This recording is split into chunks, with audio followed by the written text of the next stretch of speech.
Hey, Odd Lots listeners, we're coming to D.C. We're finally doing it, Joe. It's going to be our first live show in Washington, D.C., our nation's capital. It's also finally going to be the time where we actually talk about the Jones Act. We've been talking about doing the Jones Act episode of Odd Lots for a long time, and it's become this recurring joke that we've never done.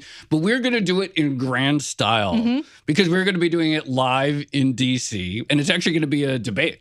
Yeah, so we have Sarah Fuentes from the Transportation Institute. She's going to be taking the pro side. And we also have Colin Graybow of the Cato Institute. He'll be taking the against side. It's going to be really interesting to see how all of that shakes out. In addition to that, we're going to be speaking with Blair Levin, who was around during the telecom bubble. And we have Andrew Ferguson, the new head of the FTC, the one who's replaced Lena Khan. We're going to be talking about mergers and acquisitions and all that stuff. So it should be a really fun night. If you want to come and join us for that evening, it's going to be on March 12th at the Miracle Theater. Go to Bloomberg.com/oddlots and you can find the link to purchase tickets. We hope to see you there. Bloomberg Audio Studios. Podcasts, radio, news.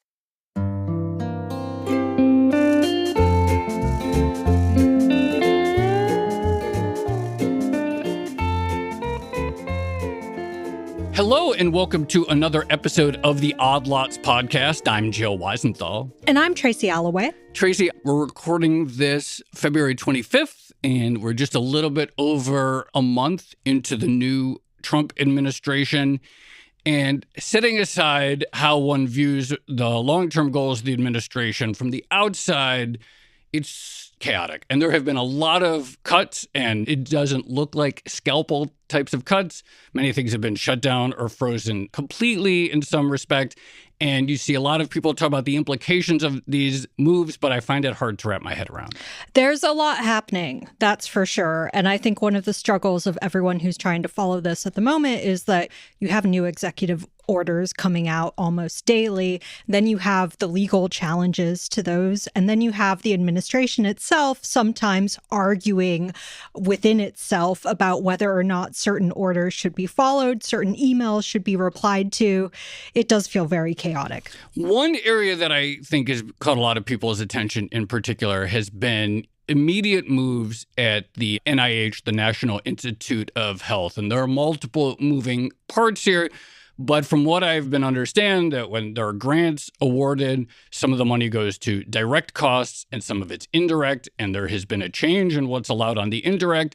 And then I've also seen, and it's almost hard to believe, but I've now seen it in enough places, that there have been like whole programs that got hit with an immediate freeze, which I have to imagine in science creates all sorts of problems. I imagine there are lots of endeavors that can't just be stop-started on a switch. And so understanding what's actually happening right now in science funding and the implications of some of these moves is obviously something we need to discuss, especially given the broader thing of like, we want to be, I think, a country at the leading edge of science and technology. Yeah, this is exactly the tension, I think. So even Elon Musk and Donald Trump will talk about how important it is for the U.S. to be technologically advanced and to beat competitors like China. But at the same time, they're doing this. And I guess their argument is that by capping some of the cost of research, you might make it more efficient, you might make it more monetizable, you might see more breakthroughs.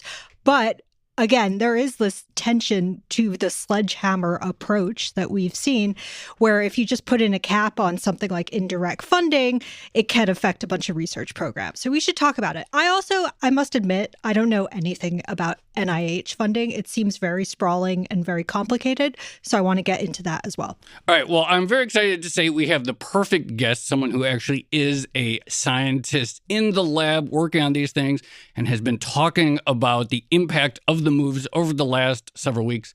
Thrilled to bring on to the show Carole LaBonne, professor of molecular biosciences at Northwestern University. Professor LaBonne, thank you so much for coming on the Odd Lots podcast. Happy to be here. What's happened in the last month? Why don't you ask a broad question? Yeah, we need 40 minutes for just answering that question. So this is fine. Three major things have happened in the last month. One is what you alluded to already, this attempt to cap the indirect costs for grants at 15%. And I'm happy to go into that in more detail. But you can think about it if you pick any area of research that you might care about, let's say pediatric cancer, that basically amounts to a 15 to 20% decrease in funding for studying those cancers. And this is an area where NIH has made huge progress. So 40 years ago, if your child was diagnosed with cancer, there was less of a 60% of those children that would still be alive in 5 years. Today, there's a 90% survival rate. So, I mean, these are impacts that are going to be huge.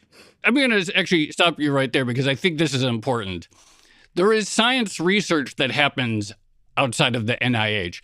When you look at that 40-year history, how do you draw the line for someone who, people are aware of big pharma companies exist, that this is like the NIH should get credit for that progress? So the NIH is really sort of two different systems. They have an intramural system. So there are scientists running laboratories at the NIH. And by the way, they have not been exempt from these cuts to probationary people. I know of young scientists who had started their independent laboratories at the NIH in the last couple of years, who a week ago Saturday received an email at night saying that they were terminated and that their access to campus was gone. Okay. So there's intramural research. But the vast majority of NIH grant funds go into their extramural program. These are funds that go to grants at universities in all 50 states. And they are incredibly important for all levels of science. Basic research, translational research, clinical trials are going on not at the NIH, but in Iowa and in Ohio and in Florida. And so, it's estimated that these grant monies that come to the universities, they support directly about 400,000 or more employees across those 50 states. But also, they drive more than $93 billion of economic activity each year. And again, that's across all 50 states. That's not staying in Washington, D.C. There's an estimate that for every dollar of NIH grant money that is granted, it generates almost $2.50 worth of economic activity. Just to press on Joe's point, how do you actually measure the success of NIH funding? Is it you produce some new wonder drug that is monetizable and everyone starts using it? Is it just the sort of nebulous concept, I guess, of like advancing scientific research? How do you judge the success and efficacy? So I think that you can look at that on two levels. So there are the studies that are translational studies that immediately impact human health. And those are very, very important. But just as important is the kind of research that the general public sometimes has trouble wrapping their heads around, because you don't necessarily see an immediate advance from that research in human health. But most of the advances that we see today that are being translated and are really making a direct effect on human health, they stem from studies that were done 10 or even 20 years ago that were foundational, that at the time, again, this is called discovery-based science or basic science or fundamental research, but it's these foundations that are built on in the more clinical studies. And also in industry, and the pharmaceutical industry and biotech, they are building on these basic discoveries that were funded by the NIH. I can give you one really cool example. Yeah. So you've got to have heard of Ozempic, right? The semaglutide that's everywhere these days. Mm-hmm. Did you know that came from research, very basic research that was done ages ago on a venomous lizard called a Gila monster? A Gila monster? This Gila monster is native to the southwest of the U.S., and scientists noticed that it had the ability to fast for an incredibly long period of time. So wanting to understand the biological mechanisms of how it did that led them to isolate from the saliva of a Gila monster what would eventually become Ozempic. Talk to us about the math of direct versus indirect costs, because I think this is just something that was in the headline of the announcements, and I don't think I really have a concrete understanding of what the difference is, why there is this distinct allocation. Why do you walk us through a year ago, or just up until recently, what this allocation was all about? So every grant that goes to, let's say, Northwestern, where I am, has two components to it: direct costs that come directly to my research laboratory and indirect costs that are used to support my research. So a lab like mine is analogous to running a small business. So let's say that business is a restaurant. Yeah. The direct cost of the restaurant would be the food, the cooks, and the servers. But there are other costs to running a restaurant business. You have inventory and purchasing and upkeep of the kitchen equipment and the building, et cetera. And so the restaurant can't run without those other things. It can't exist with just the food, the cooks, and the servers. And so for a research lab like mine, the direct costs are the chemicals and the reagents and the salaries of the scientists who are carrying out the studies. But there's also indirect costs. And those, again, include maintenance and replacement of equipment, ordering, bookkeeping, handling hazardous waste, compliance with government regulations, all of which are absolutely essential to doing the research. And the reason it gets separated out like this is actually to save money, because while the direct costs are specific to my particular research, most of those indirect costs are for most, if not all, research labs at a given university. And so you get economies of scale by lumping those together. Does that make sense? Yeah. So going back to your restaurant analogy, I guess it's kind of like you're funding a food court, right? So each individual restaurant within a food court might have their own direct costs, but then the cost of actually maintaining the space, renting out the space is sort of shared by everyone doing different things. Sure, I think that's a great advance on the analogy, and it would be particularly so if they had a pooled, let's say, central billing so that they didn't each have to handle the finances individually. So one thing that I was wondering is how the NIH cap on indirect funding currently, or I guess up until a month or two ago, actually compares with other medical research organizations, because I'm thinking specifically about organizations like the Gates Foundation. And I think in the announcement, the NIH talked about aligning with other types of research organizations like the John Templeton Foundation. So how do private research organizations manage to keep their own indirect costs down? And why do their indirect costs seem lower than the NIH's? Oh, I mean, they are lower, and there are, in fact, some types of small foundations that have no indirect costs. I remember back when I was a graduate student at Harvard, Harvard wanted to stop letting their researchers take those grants because they were not paying for the other real costs of doing research. But in general, over time, what's come out of it is in the research ecosystem, universities admit that these smaller foundations and even something like the Gates Foundation, they're directing money at very specific things, and they can do more with their work if they lean on the NIH and universities for covering more of those indirect costs. So they don't cover the indirect costs. It's just that it's understood that they can't. So your assertion here is that what appears to be a financing mechanism with lower indirect costs is capable of existing because, I don't know if free riding is the right word, but because there is also the indirect costs that come from the NIH to aligned or the same labs. Absolutely. They're like a loss leader.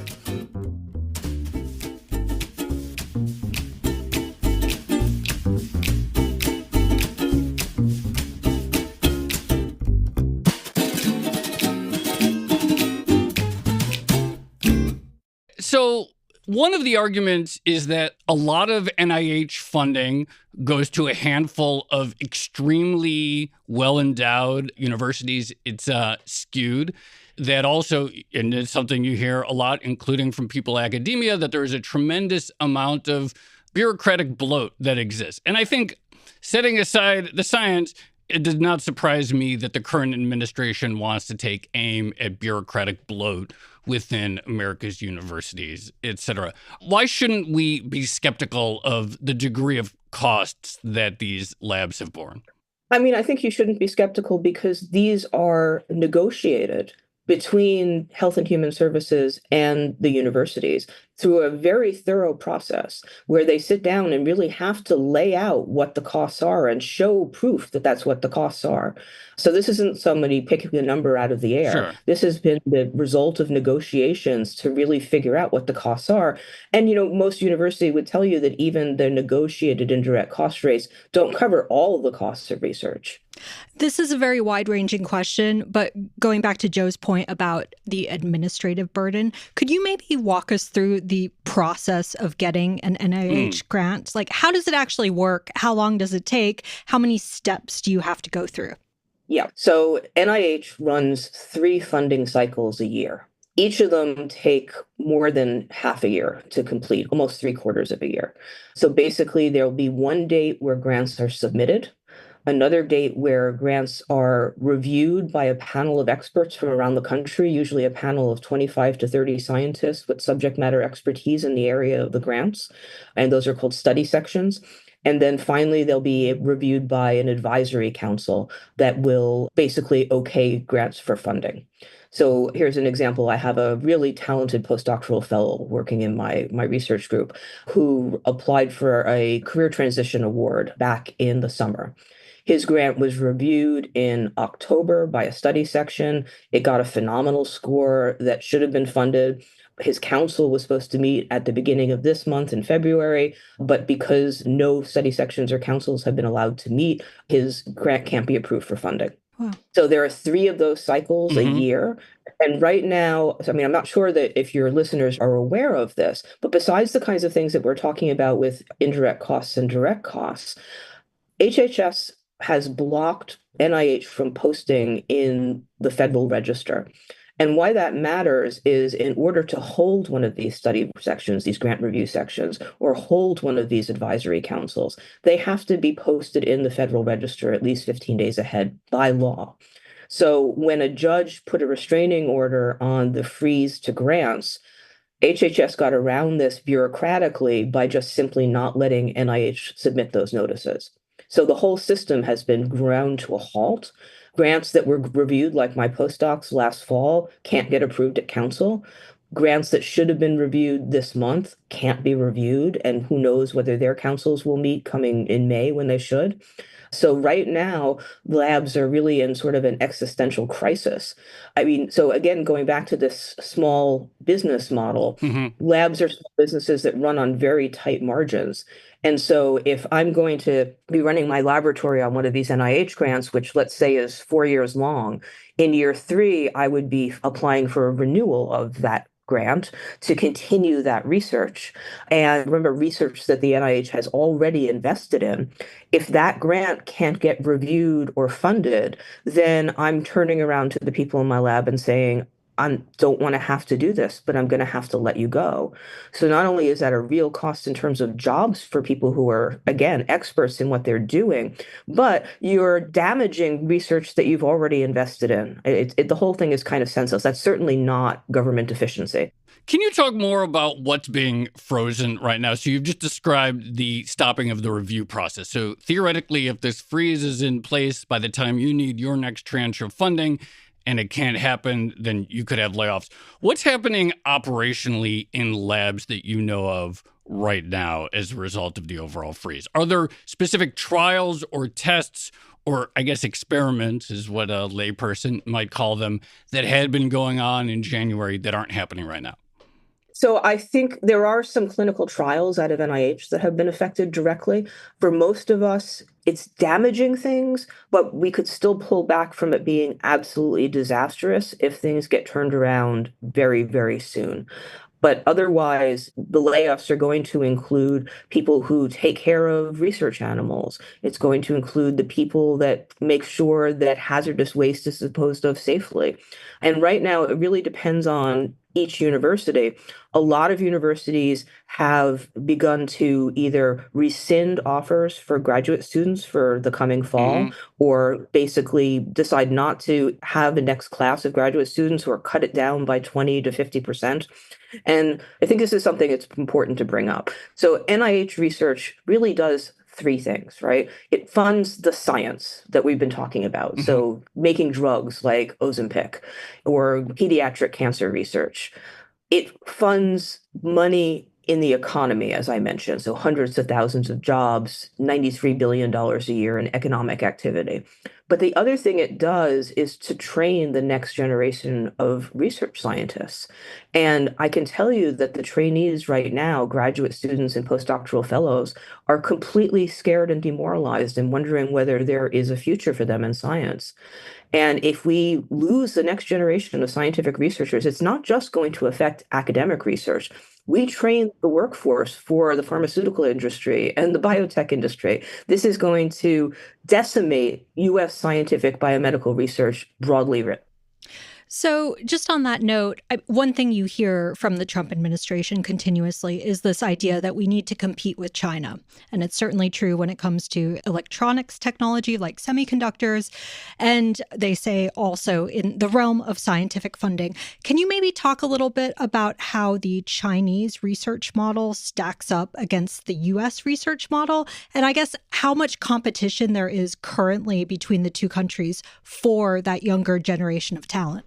Yeah, no, absolutely. As I'm sure you're probably aware, federal investment in science, like at NIH and the National Science Foundation after World War II, was what drove the US's enormous growth in the 50s and 60s and really boosted America to the forefront of the world in technology development and science. And we barely keep pace. I mean, to say that we spend too much money on science is so far from being true that it's crazy. On the other hand, China recognizes what these investments do, and they have been upping and upping the kinds of investments that they make in biotechnology and other technology, because that is what's going to drive the economic growth of the future. The investments that the U.S. has made in science to date have driven the formation of entire industries, not just innovations in medicine, but also in engineering and technology. We are going to lose that leadership. You've given these examples of talented postdocs being unsure if they're going to get their funding, or the prospect that the next generation of talent who will go into private sector labs is going to be devastated because their education trajectory is off. One of the arguments for NIH reform is that a lot of NIH grants actually go to established professionals, that there is this hierarchy that it's very hard or very rare to get grants for people under 40. Setting aside the Trump-Elon reforms, do you believe that there are flaws within the existing NIH regime causing money to not go into the most promising areas? So I would take issue with what's going on being termed that, but okay. The problem is that there's not enough money in the system. And so those grant cycles that I just mentioned, right? So one of the study sections is going to be evaluating many, many dozens of grants in each cycle. And then there are many study sections that are evaluating different areas of science. At current funding levels, less than 10% of those grants are going to be able to be funded. Where is the line that I could draw where I could clearly say that these ones are absolutely should be funded and these ones maybe need more work or more thought? That line is more around the 25 to 30%. So we are really underfunding research. And you're right. When you are underfunding research, there is going to be, if you will, a competitive advantage to established researchers versus junior researchers. But the NIH recognizes that. And so they have put in place a number of different mechanisms to try to alleviate that. So there are score boosts for early career investigators that help more of them get funded. There are special granting programs that are aimed at those early career investigators. So, I mean, one of the things about NIH is that it's really conscientious about trying to course correct. They're constantly looking at what they're doing and what the outcomes are, and then consulting with the broader scientific community about where they could find efficiencies or how they could solve particular problems. It's not like all of this is going on in a vacuum and nobody's paying attention. That makes a lot of sense to me. I'm just looking at stats. The median age for researcher designated an NIH award for the first time had increased since 1995 and is now according to something that was reported in 2021, over 40 years old. Like government process, corporate processes, whatever, there's always, as you say, there's course correcting, there's awareness of the issues, but awareness is not the same thing as addressing them. And I'm just trying to press on whether there are reasons to be skeptical about the efficacy of the existing system or the ability of the existing system to course correct, or is this not a number that we should care about at all? Does that not mean anything that the average age of a first-time awardee has gone up? Maybe that's not necessarily a bad thing. Yeah. So, one thing you can say about almost anything this large is it's the best flawed system that we have. Okay. The U.S. scientific research enterprise is the envy of the entire world, hands down. The reason for the increase in age has nothing really to do with the NIH itself. And so that's more on science and scientists to some extent. Okay. The time to degree for graduate students has been creeping up, how long it takes them to earn their PhD, and also the time that faculty spend as postdoctoral fellows. And, when I was first starting out as a graduate student in the 90s, there were people who were hired into faculty positions that never did postdoctoral fellows. Then that became almost non-existent. And now there are some programs like the Whitehead Fellows, where you have mentored postdoc positions where they are independent faculty member like people, but with a little bit more safety net than a typical assistant professor would have. And so, I'm going to swing back to those people that get fired from their laboratories at the NIH 2 weeks ago. So each one of those people will have spent more than 10 years training for their jobs, generally more than 12 years training, but between graduate school and their postdoctoral fellowship. Each one of those people was almost certainly supported by NIH funding through those dozen years, whether it be independent fellowships to them personally or funding from their PI's research grants. So these are people who the U.S. has already made an enormous investment in, and they were successful at getting research laboratory positions at one of the top places in the world, the NIH. So these are the best of the best. And we just fired them by email on a Saturday night. That's a waste of all that money that was spent training those people and the research they were doing.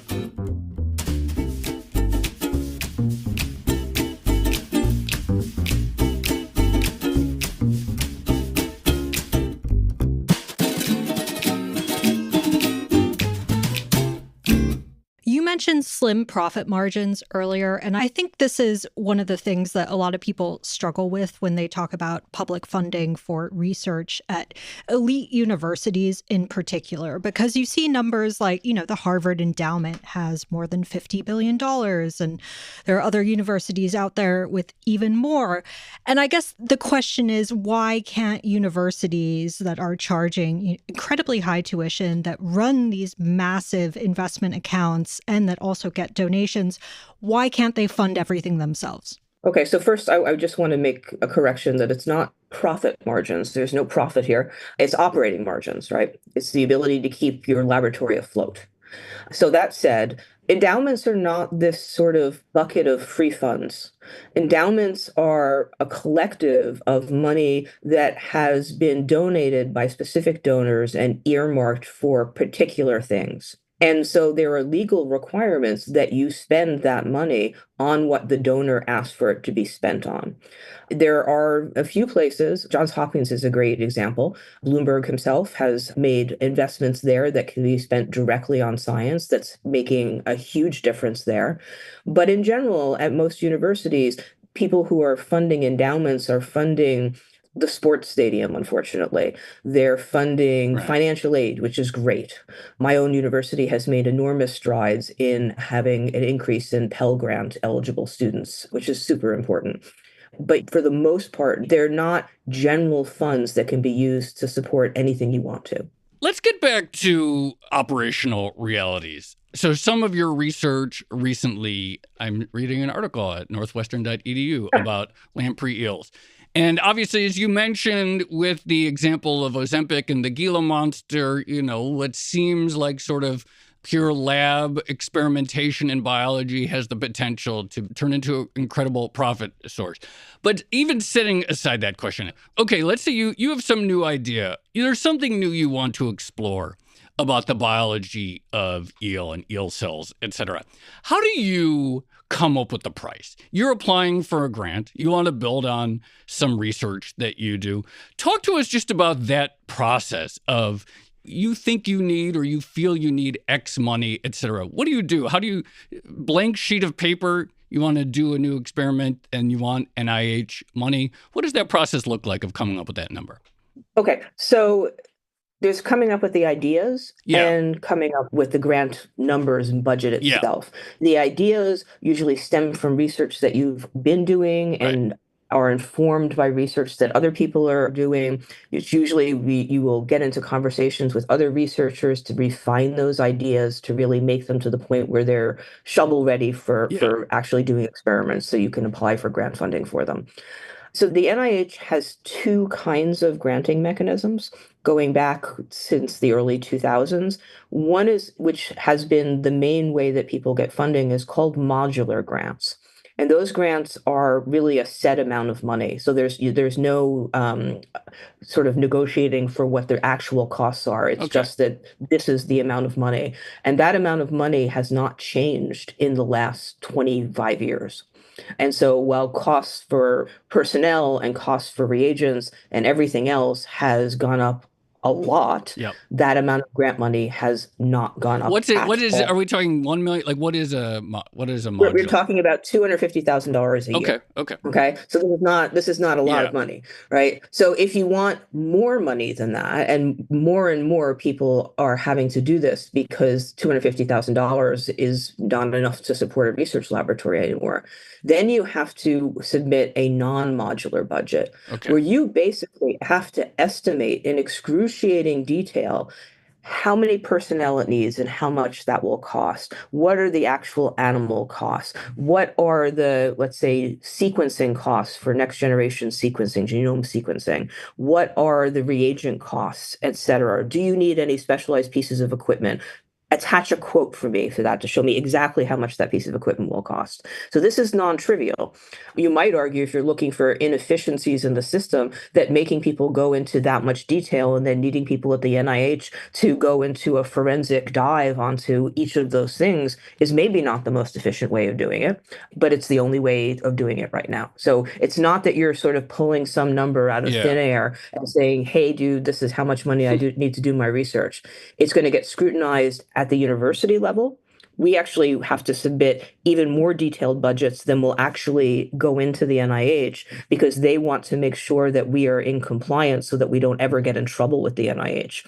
So I get asked for things internally that are even beyond what NIH is going to ask for. And then NIH will get those budgets and that will get scrutinized before anything gets paid out. And it gets scrutinized in two ways. It gets scrutinized during the grant review process, where the reviewers are asked to weigh in on the budget and whether it's appropriate for the research that is proposed. It will be scrutinized by the council, who will do the same thing, and who are increasingly, particularly at the National Institutes of General Medical Sciences, are capping the total amount of money that any one investigator can have. And it will get, again, scrutinized at the program officer level before those grants are paid out. I find this so interesting. How do you actually come up with the estimate for some of the costs? And how does the NIH actually go about evaluating whether or not it's reasonable? Because I think about with scientific research, often you're doing something very novel. So going back to the Gila monster example, I mean, how do you know the cost, the reasonable cost of housing like 24 Gila monsters for a few years while you experiment on them? You have to do due diligence and figure it out. And it does. It's time consuming. So a lot of what faculty like me spend their time doing is deep diving into these costs and deep diving into the accompanying paperwork and administrative burden, for lack of a better word, that comes with a lot of these mechanisms. But it is the only way to get the funding to do the research. So, some things are easy. We know in any given market what a competitive salary is for a scientist at this level or that level, et cetera. We know, at least at the beginning of the grant, what the costs for the reagents that we know that we're going to need are. But you're right. As you proceed in the grant, you may require a kind of technology technology or kinds of reagents that you didn't initially budget for. And that's when you're scrambling to find additional funds to be able to do that. And that's where some of these foundation grants sometimes come in. I just have one last question. Obviously, science is a very broad category, but the thing that excites people from a sort of commercial or return on public spending investment perspective is the connection between science funding often and it turns into a drug or a new therapy of some sort. You mentioned Ozempic and anti-cancer drugs and so forth. We've never really done an episode on the economics of labs in general, et cetera. And I want to do way more on this because I think it's really important. Can you sort of paint us a general outline of, in America right now, at the source of original discovery, what is the distribution between sort of what happens between the public sector versus a research institution and then private sector labs?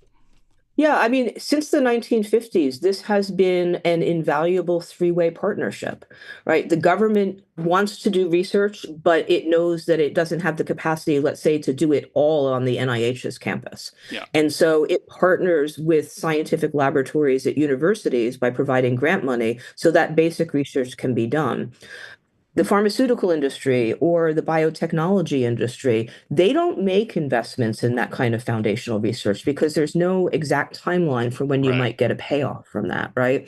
So what they do is look to the universities to provide them with that foundational knowledge that then they can make a startup company or take your promising results on what could be a new drug and fund the clinical trials that are going to see whether it's effective. And this partnership has been incredibly successful, and it is the reason why the U.S. is a leader in this area worldwide. Just on this point, is there an argument to be made that maybe universities could monetize some of their research better, maybe have higher equity stakes or any equity stakes in promising new drugs in exchange for the work they basically do for big pharma? Oh, I think you could take that argument even more broadly.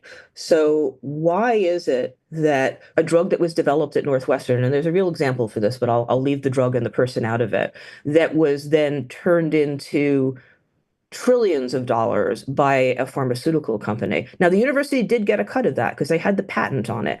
But you know who isn't getting the benefits of it? You. So you are getting charged huge amounts more money for that same drug that was developed using U.S. research funds than someone in Europe is. That, I think, is where the inefficiencies in the system are. There's so much more I want to do on this. Sometimes you read a story about some MIT professor and somehow some biotech was born out of his labs and he retires and is a billionaire. And I want to understand more about the economics of that and how that's allocated.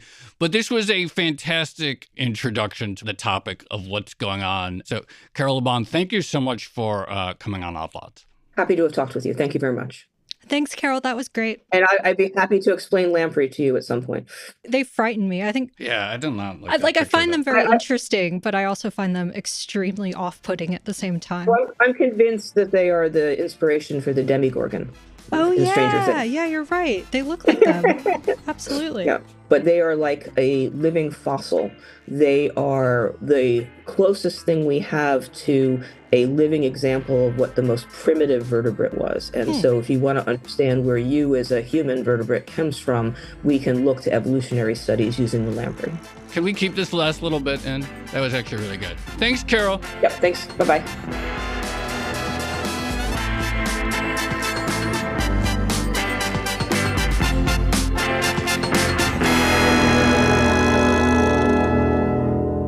Tracy, I thought that was a really good introduction to the topic. I will say this, I'm sure that someone could walk in here and convince me, or at least make a compelling argument that, we need radical overhaul to the NIH way we do drug discovery or the way we do fiscal shock therapy. Yeah, or just that we really need to totally rethink the way we do science investment in this country. I also think that if the main lever you pull is just less money, and it means that there are going to be people who have worked for 10 years and then their career is derailed, or various labs get shut down or in a state of limbo, that I'm very skeptical that that alone would turn into better results. Yeah. Well, a couple things here. So number one, I liked your plea for billionaire researchers to get in touch with Odd Lots. So I'll just repeat that. If you are a researcher who has made tons of money off of some invention, then please get in touch with us. But secondly, I thought the point Carole made at the very end of the podcast about how, a lot of these discoveries, a lot of scientific advancement does eventually get monetized, usually by private companies, even though it's funded through public grants. And I think that's, to her point, that is a huge area of inefficiency. It's very easy to look around and find things you don't like about any system. There's too much paperwork, or there are things that slow it down, or there is money that is going towards such a nebulous area of science, and you find some random example that has no prospect of commercial application. I'm sure all of that exists to an extent. It also seems objectively true that at least at this moment in 2025, the U.S. has the world's most advanced pharmaceutical and biotech industry. Could it be way better in some sort of alternate scenario where everything moved faster and more efficiently? It seems plausible. But I think to Carole's point that I really liked is that for the last several decades, the U.S. has really had the leading edge industry of the world of studying the hard sciences, and those sciences have turned into all these sort of commercialized technological breakthroughs. I think people should appreciate what we have currently in this country and understand the interplay between public money, research foundations, and commercial ventures that have put us at the technological frontier. No, absolutely. And the one other thing I would add on is I really like the Gila monster Ozempic example, because this is something else that you see happen quite a lot when people talk about research studies. So I think Elon Musk has talked about all these crazy scientific projects, like having shrimp run on treadmills and things like that. But some of them actually lead to monetizable drugs. And I think the shrimp example, they were actually stress testing marine animals or crustaceans' ability to withstand environmental stresses. So even if the projects sound very niche, like with lampreys or Gila monsters, they can have interesting and potentially profitable consequences. I'm never compelled. People love to point out areas of look at this. They spent $1 million to hold a relay race among shrimp, or something like that. And I'm never compelled by, I believe that there exists government waste. There probably is even a lot of it.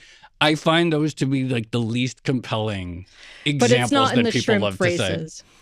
Maybe it's, but I do think we need to spend more on shrimp doing relay races. What's funny? Whenever I hear Gila monster, so my dad, one of his best friends is called Gila, and her husband is Dusty. And I always think that's the most Texan duo ever, Gila and Dusty. Oh, that is, whatever I always think about Gila, although I see it's actually...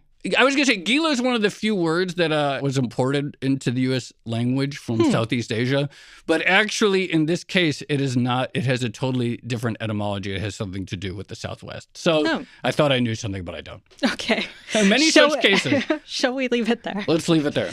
This has been another episode of the Odd Lots podcast. I'm Tracy Alloway. You can follow me at Tracy Alloway. And I'm Joe Weisenthal. You can follow me at The Stalwart. Follow our guest, Carole LaBonne. She's at LaBonne Lab. Follow our producers, Carmen Rodriguez at Carmen Armin, Dash O'Bennett at Dashbot, and Kale Brooks at Kale Brooks. For more Odd Lots content, go to Bloomberg.com/oddlots. We have a blog and a daily newsletter that you can subscribe to. And if you want to chat about all of these topics 24/7, including hard sciences and pharma, go to our Discord, discord.gg/oddlots.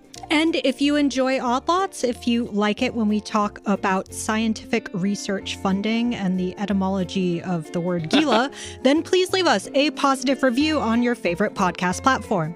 And remember, if you are a Bloomberg subscriber, you can listen to all of our episodes absolutely ad-free. All you need to do is find the Bloomberg channel on Apple Podcasts and follow the instructions there. Thanks for listening.